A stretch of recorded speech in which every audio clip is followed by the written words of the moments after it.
오늘 주시는 하나님의 말씀은 요한계시록 2장 1절에서 7절까지의 말씀입니다. 제가 봉독해 드리도록 하겠습니다. 에베소 교회 사자에게 편지하라.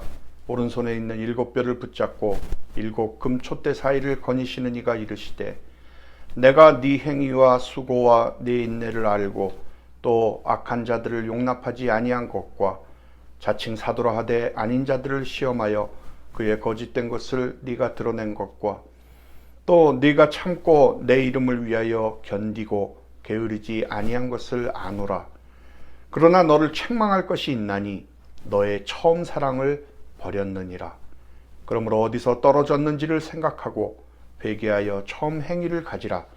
만일 그리하지 아니하고 회개하지 아니하면 내가 네게 가서 네 촛대를 그 자리에서 옮기리라. 오직 네게 이것이 있으니 네가 니골라당의 행위를 미워하는도다. 나도 이것을 미워하노라. 귀 있는 자는 성령이 교회들에게 하시는 말씀을 들을지어다. 이기는 그에게는 내가 하나님의 낙원에 있는 생명나무의 열매를 주어 먹게 하리라. 아멘. 할렐루야. 오늘 저는 처음 사랑을 회복하라 라는 주님의 말씀으로 함께 은혜를 나누겠습니다. 교회는 하나님께서 이 땅에 세우신 축복의 통로입니다. 구원의 방주입니다. 오순절날 성령의 강림으로 교회가 탄생한 이후에 2000년 기독교 역사 가운데에서 하나님은 교회를 통하여서 일을 하셨습니다. 교회를 통하여 하나님의 뜻을 나타내셨고, 그렇기 때문에 교회를 떠난 어떤 모임도 어떤 운동도 역사 가운데 살아남지를 못하고 오직 교회만이 2000년 기독교 역사 가운데서 하나님께서 이 땅을 세우신 축복의 통로로, 구원의 방주로 존재하게 된 것입니다. 자, 코로나 전염병 사태가 시작된 지도 벌써 1년 6개월을 지나가고 있습니다. 우리가 코로나 사태로 인해서 어쩔 수 없이 온라인 예배를 드리게 되었는데, 처음에 교회를 못 갔을 때에는 정말 간절함과 절박함이 있었기에 온라인 예배라도 집중을 해서 예배를 드리기도 했습니다. 근데 그게 한 3개월, 4개월을 지날 때에는 조금씩 집중력도 떨어지게 되고, 자신이 섬기는 교회의 예배에 들어가기보다는 마치 예배를 쇼핑하듯이 내 귀와 내 마음에 맞는 그 설교의 주제나 제목을 찾아가서 그런 예배를 찾게 되었고, 그러다 보니 어느 순간인가 그 예배 자체의 거룩함이나 경건함보다는 내가 듣고자 하는 메시지만 찾아다니는, 말 그대로 일반 유튜브 채널을 보듯이 그런 쪽으로 기울어지는 경향이 있어서 정말 우리들에게 예배에 대한 위기를 불러오고 있는 것이 사실입니다. 우리가 교회에서 예배를 드릴 때는 정말 하나님께 부르짖기도 하고, 목회자와 성도들과 함께 우리의 어려움과 고난들을 나누면서 서로가 서로를 위해서 중보하는 그런 일들을 통해서 위로와 새로운 힘과 소망을 갖기도 했습니다. 근데 우리가 집에만 있음으로 인해서 답답함과 갈급함이 우리 안에 있게 되고, 하나님과의 1:1의 관계에서 사귐과 소통을 잇는 그런 공간이 없어지다 보니까 너무나도 답답한, 정말 영적으로 힘든 시기를 우리가 겪고 있습니다. 그렇기 때문에 우리의 신앙이 교회 중심의 신앙, 십자가 중심의 신앙, 예배 중심의 신앙이 되어야만 하는 것입니다. 여러분, 오늘날 이 땅에 수많은 교회가 존재를 합니다. 그 교회들마다 모두 컬러가 다릅니다. 수만 명이 모여서 예배를 드리는 그런 초대형 교회가 있는가 하면, 상가 지하에서 새들어 살면서 몇몇 분들이 예배를 드리는 그런 작은 교회도 있습니다. 어떤 교회는 전도를 잘하는 교회로 유명하고, 어떤 교회는 제자 훈련을 잘하는 교회로 유명합니다. 어떤 교회는 청년보다 장년이 훨씬 많기도 하고, 어떤 교회는 또 장년보다는 청년이 더 많은 교회, 그리고 어떤 교회는 60이 넘으신 어르신들만 계신 그런 교회들도 있습니다.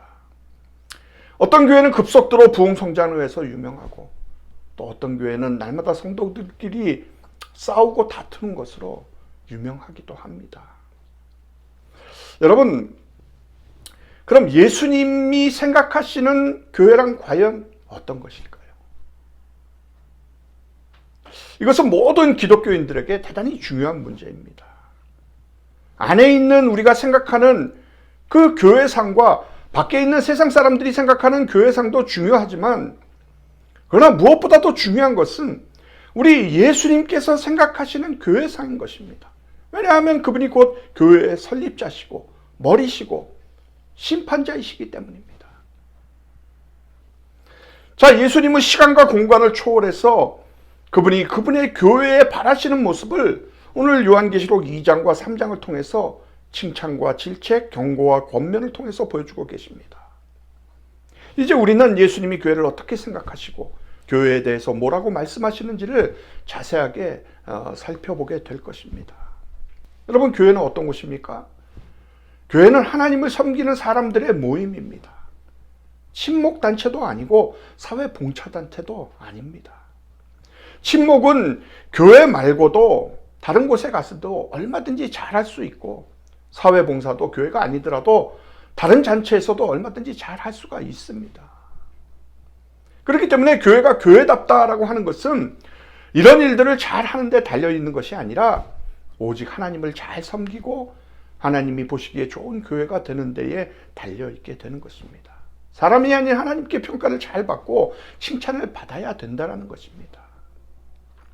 많은 교회들이, 많은 성도들이 이 교회론에 있어서 혼란을 겪습니다. 교회론이 없는 교회는 그저 많이만 모이면 되는 것인 줄 알고, 또 일단 교회 건물이 크게 지으면 최고라고 생각을 하게 됩니다. 사람들만 많이 모아서 큰 교회를 만들면 된다는 그런 착각을 하고 있는 것입니다. 그러다가 교회의 진정한 정체성을 알게 되고 교회답지 않은 교회를 만들게 되는 그런 우를 범하게 되는 것입니다. 즉, 사람들에게는 좋은 교회라고 칭찬을 받지만 정작 하나님께는 책망을 받는 교회가 되고 만다는 것입니다. 그 대표적인 예가 바로 요한계시록에 나오는 7교회입니다. 여러분, 7교회는 에베소 교회, 서모나 교회, 버가모 교회, 두아리아 교회, 사대 교회, 빌라델비아 교회, 라우디아 교회를 말합니다. 그리고 그 교회의 이름들은 모두 그 교회들이 위치한 도시의 이름들입니다. 근데 사실 이 소아시아에는 7교회만 있었던 것이 아닙니다. 골로새 교회, 루스드라 교회, 더베 교회, 밀레도 교회 등이 더 있었습니다. 그러나 이 요한계시록이 7교회만을 언급하는 것은 7이라는 숫자가 지니는 그 상징성 때문입니다. 7이라는 그 숫자는 성경에서 완전수를 의미합니다. 예를 들어서 하나님의 7영은 문자적으로 7개의 다른 성령들이 있다는 것이 아니라 성령의 완전한 임재의 사역을 의미하는 그런 요한의 표현 기법이었습니다. 그렇게 7교회란 완전한 교회를 의미하는 것입니다. 즉, 완전수란 대표성을 의미한다라고 이렇게 말할 수가 있는 것입니다. 다시 말해서 7교회에게 편지를 주셨다는 것은 이 세상의 시대와 장소를 초월한 모든 교회들에게 주신 편지라고 우리가 그렇게 이해를 할 수가 있다는 것입니다. 그렇기 때문에 그 7교회는 지상의 모든 교회들을 대표합니다. 그래서 7교회가 지닌 그 이슈들은 시대와 장소를 초월해서 모든 교회들이 이 땅에서 겪고 갈등하는 그 이슈들을 총망라한다라고 그렇게 볼 수가 있는 것입니다. 요즘 교회에 대한 비판의 목소리가 거세지고 있는 건 여러분 다 잘 알고 계십니다. 웬만한 의식을 지니고 있는 사람이라면 교회의 잘못을 지적하는 것은 그리 어려운 일이 아닙니다. 그러나 우리의 관심은 그 교회의 잘못을 지적하는 데 머무는 것이 아니라 교회의 본질적인 의미를 꿰뚫어 보고 그것을 회복하자는 데 있는 것입니다. 오늘 말씀은 사도 요한이 반모섬에서 환상 가운데 하나님의 놀라운 은혜를 체험하고 당시 소아시아 7교회에 주신 그 성령의 음성을 기록한 것입니다. 근데 7교회 가운데에서 먼저 에베소 교회에 주신 말씀을 오늘 우리가 함께 생각해 보기를 원하는 것입니다. 여러분, 이 에베소 교회는 로마의 여러 성 중에 으뜸가는 성이었습니다. 소아시아의 항구 도시로서 정치와 문화와 산업과 금융의 중심지였는데 지금은 터키 지역에 이 에베소가 위치를 하고 있습니다. 고대 시대의 7대 불가사의 중에 하나인 아데미 신전이 있었던 곳이 바로 이 에베소입니다. 그 신전의 규모가 얼마나 큰지 큰 대리석 기둥이 127개나 세워져 있었고 정말 수천 명의 남녀 사제들이 그 신전에서 종사를 했는데 그들이 예배를 드리는 의식 가운데 음란한 의식이 있었습니다. 왜냐하면 그 아데미의 신은 풍요의 신을 말하고 있는데 아데미 신을 섬기는 예식 가운데 음란한 행위가 있었다라는 거예요. 이 도덕적으로 타락하고 문제가 많은 이 도시에 바로 사도 바울이 와서 복음을 전했던 것입니다. 정말 하나님의 은혜로 말미암아서 에베소 교회가 크게 부흥을 하면서 3년 만에 주의 복음이 온 에베소 교회를 덮게 되었습니다. 그래서 아데미 신을 섬기면서 돈을 벌고 살던 사람들이 폭동을 일으킬 정도로 그런 상황까지 이르게 됐습니다. 거기서 많은 마술사들이 마술서적을 가져다가 불을 사르고 큰 부흥이 일어났습니다. 큰 부흥이 일어나고 나서 교회가 안정이 되고 교회 조직이 세워지고 여러 가지 행사도 많이 하고 여러 사업도 많이 하다 보니까 알게 모르게 그들의 신앙의 열정이 식어져 가고 있었던 것입니다. 바로 그때 경고의 말씀을 주신 것입니다. 하나님께서. 여러분, 오늘 이 경고의 말씀이 오늘 우리에게 주시는 주님의 음성으로 들으시기를 바랍니다. 본문 1절에 보면 에베소 교회에 나타난 예수님의 모습이 이와 같다고 말씀을 합니다. 에베소 교회 사제에게 편지하라. 오른손에 있는 7뼈를 붙잡고 7금 촛대 사이를 거니시는 이가 이르시되. 자, 그렇습니다. 예수님께서 오른손에 7뼈를 붙잡고 7금 촛대 사이를 거니시고 계시다고 말씀합니다. 근데 이 7뼈는 무엇을 말씀하냐 하면 교회를 담임하고 있는 주의 종을 말씀합니다. 그리고 7금 촛대는 성령의 불이 타오르는 교회를 상징하고 있는 것입니다. 요한계시록 1장 20절에 보면 7뼈는 7교회의 사자요 7촛대는 7교회니라 라고 말씀을 했습니다. 여러분 기억하시기를 바랍니다. 주의 종을 예수님께서 붙들고 계십니다. 하나님의 사람을 주님이 다 붙들고 계세요. 여러분이 예수님을 믿고 나서 하나님의 사람으로 변화된 다음 정말 그 일생이 다 가도록 주님께서 꽉 붙들러 주시는 것입니다. 여러분 믿으십니까? 특별히 교회에서 가장 큰 심부름꾼인 목사를 심부름 잘하라고 주님께서 붙들어 주시는 것입니다. 구약시대 성막 안의 성소에 7금 촛대가 있는데 그 불은 24시간 늘 켜져 있었습니다. 이것은 성령의 불이 늘 타올라야 될 것을 말씀해 주고 있는 것입니다. 오늘 교회 가운데 우리 10년 가운데 성령의 불이 늘 타올라야 된다는 것입니다. 주여 우리 마음에 성령의 불이 타오르게 하여 주시옵소서. 주여 우리를 붙들어 주셔서 주님 앞에 가는 그날까지 흔들리지 않게 주님을 기쁘시게 하는 삶을 살게 하여 주시옵소서. 여러분 기도하시기 바랍니다. 오늘 우리가 함께 읽은 본문을 보니까 이 에베소 교회를 향해서 하나님이 칭찬과 책망을 함께 주고 계시는 것을 우리가 볼 수가 있습니다. 그 가운데 칭찬의 내용은 2절과 3절에 나옵니다. 우리 다 같이 함께 읽어보도록 하겠습니다. 내가 네 행위와 수고와 네 인내를 알고 또 악한 자들을 용납치 아니한 것과 자칭 사도라 하되 아닌 자들을 시험하여 그 거짓된 것을 내가 드러낸 것과 또 네가 참고 내 이름을 위하여 견디고 게으르지 아니한 것을 아노라. 여러분 이 내용을 볼 때 우리는 당시 에베소 교회에 어떤 문제가 있었음을 알고 있습니다. 본문에서는 악한 자, 자칭 사도라고 묘사를 하고 있는데 이들은 에베소 교회에 슬그머니 들어온 이단을 뜻합니다. 6절에 보니까 니골라당이라고 불리는 이 이단 집단이 스스로 자신들이 사도라 칭하면서 에베소 성도들에게 이단 사상을 가르쳤던 것입니다. 원래 니골라 집사는 초대교회 7집사 가운데 한 사람이었습니다. 근데 이 사람이 믿음이 깊지 못해서 나중에 변질이 되었어요. 그래가지고 무슨 얘기를 전했느냐 하면 우리가 구원을 받는데 영혼만 구원을 받고 육신은 구원받지 못한다라고 하는 당시 영지주의의 영향을 받아 잘못된 학설을 그렇게 전한 것입니다. 세상에 나가면 다 음란하고 방탕하니까 여러분 이 니골라의 말을 들으면 편안해지지가 않습니까? 나가서는 죄 짓고 들어와서 주님 앞에서는 거룩거룩하고. 왜?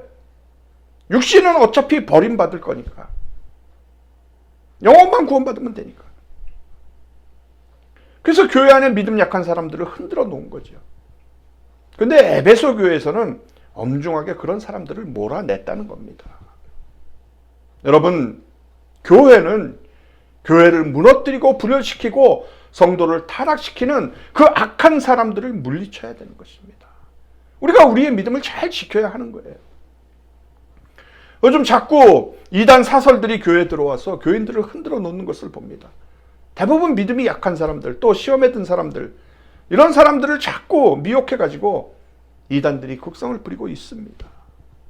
근데 에베소 교회는 이런 이들을 용납을 하지 않았던 것입니다.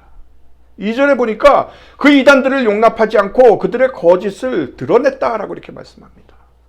이단을 적발해서 단호하게 몰아냈다는 점에서 하나님의 칭찬을 받은 것입니다.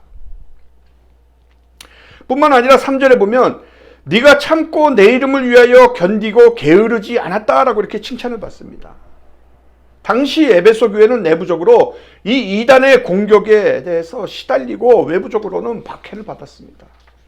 하지만 에베소 교회는 내부적으로는 이단을 단호하게 몰아내고 외부적으로는 모든 핍박과 박해를 잘 참고 견뎌냈던 것입니다. 게다가 2절 첫머리에는 네 행위와 수고와 인내라는 말을 하는 것을 보면 이 에베소 교회는 본디 아주 열심히 있고 충성스러웠던 교회임을 우리가 알 수가 있습니다. 세상에 수많은 교회가 있습니다. 그러나 이런 교회는 많지가 않습니다. 내부적 외부적인 위기를 모두 이겨내고 신앙의 순수함을 지켜나간 그 열정적인 에베소 교회와 성도들은 정말 하나님께 귀한 칭찬을 받을 만한 귀한 교회였던 것입니다.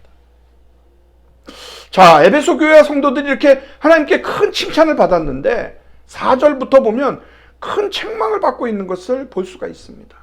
그 책망의 내용이 무엇입니까? 너의 처음 사랑을 버렸느니라. 너의 처음 사랑을 버렸느니라. 하나님은 에베소 교회를 향하여 그들이 처음 사랑을 버리고 처음 행위를 버렸다라고 말씀을 하십니다. 처음 사랑이 무엇입니까? 말 그대로 첫사랑을 뜻하는 겁니다. 여러분, 그 첫사랑의 가슴 뛰는 느낌 경해보지 않은 사람은 알 수가 없죠. 그러면 첫사랑이 왜 이렇게 가슴 뛰고 귀한 것일까? 첫사랑이 다른 사랑과 뭐가 그렇게 다를까? 말 그대로 처음 사랑이기 때문에 그렇습니다. 두 번째도 세 번째도 아닌 첫사랑이기 때문에 더욱더 순수하고 열정적이고 귀한 것이라는 거죠.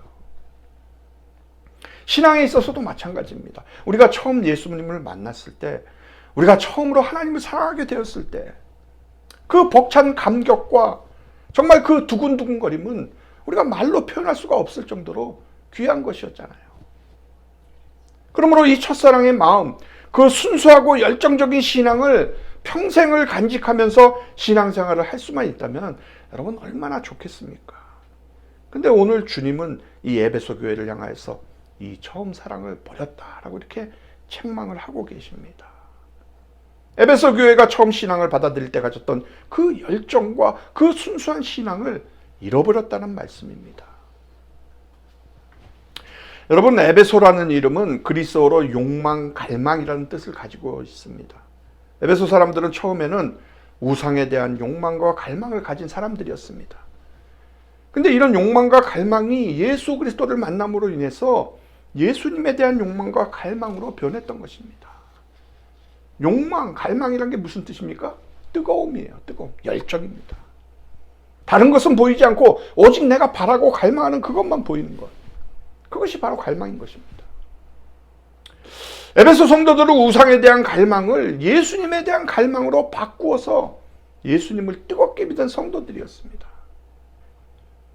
일단 예수님을 믿고 나니까 우상은 다 사라지고 이전에 보이던 그 무엇보다도 정말 오직 예수님만 보였던 것입니다. 여러분, 이것이 첫사랑의 특징 아닙니까?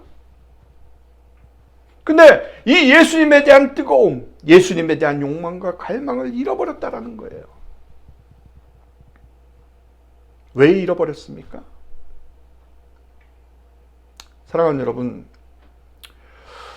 첫사랑의 상실이 이토록 심각한 영적인 문제라면 어떻게 이런 첫사랑의 상실이 일어나게 되는 걸까? 우리가 한번 생각을 해보아야 된다는 것입니다. 오랫동안 예수를 믿고 교회에 오래 다니다 보면 신앙이 형식화되고 뜨거움이 다 사라졌을 가능성도 있습니다. 또 어떤 시험에 들어서 첫사랑을 잃어버릴 수도 있는 것입니다. 사람들은 처음에는 예수님과 사랑에 빠져서 교회에 나오게 되고 그렇게 신앙생활을 시작을 합니다. 그러다가 몇 년이 지나고 나면 교회 안에서 인정받고 점차 지도자의 직분을 얻게 됩니다. 그러면서 교회 사정에 내부에 깊숙이 관여를 하게 되고 교회 정치와 또 정책 결정에 그런 소용돌이에 휩싸이게 됩니다. 그러면서 서서히 교회의 본질은 상실한 채 그렇게 자신이 교회 운행에 관여를 하면서 영향력을 행사하고 있다는데 정말 쾌감을 느끼게 되고 교만에 빠져서 생활신앙이 아닌 신앙생활에 안주하며 매너리즘에 빠지게 되는 것입니다. 그렇게 첫사랑을 상실하게 된다는 것이에요.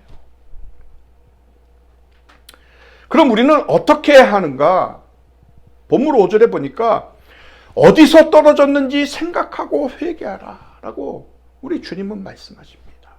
어디서 떨어졌는지를 생각하고 회개하라.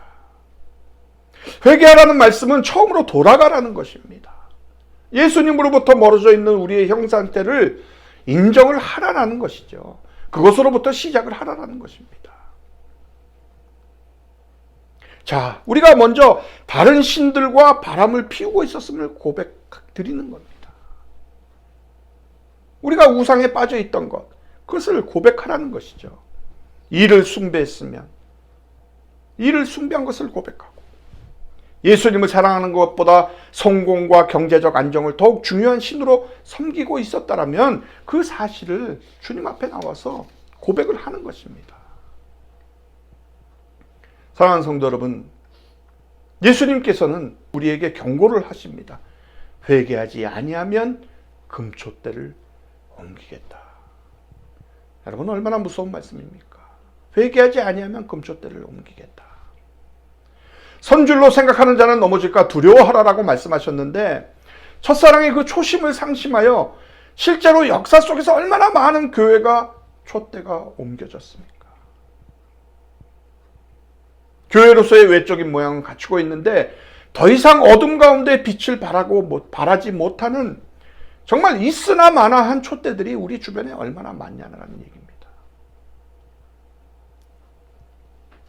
여러분, 교회를 교회되게 하는 것은 어떤 규모나 조직이나 프로그램이 아닌 것입니다. 예수님을 향한 처음 사랑을 상실하면 그 교회는 꺼진 촛대입니다. 교회 건물과 또 그 규모와 막강한 재정 상태와 많은 등록 교인의 수와 최신 유행하는 교회 프로그램 등을 자랑하는 교회들이 많이 있습니다. 그러나 우리는 압니다. 교회가 바라는 빛은 예수님을 향한 처음 사랑의 그 연료로 밝혀진다는 사실을. 그러므로 예수님께서는 이기는 자, 다시 말해서 기억하고 회개하고 처음 사랑을 다시 회복하는 자들에게 놀라운 약속을 주십니다. 이기는 그에게는 내가 하나님의 낙원에 있는 생명나무의 열매를 주어 먹게 하리라. 아멘. 첫사랑을 회복하는 자들에게 주시는 약속의 내용이 무엇입니까? 생명나무, 다시 말해서 예수님 자신이라는 것입니다. 십자가에 달리신 생명나무. 그 그리스도의 열매를 먹고 마시는 자는 정녕 영원한 생명을 누리게 되는 것입니다.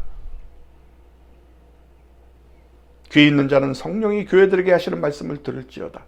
이기는 그에게는 내가 하나님의 낙원에 있는 생명나무의 열매를 주어 먹게 하리라. 오늘 첫사랑을 회복하여 이 귀한 축복을 누리시는 저와 여러분이 되시기를 주님의 이름으로 축원합니다.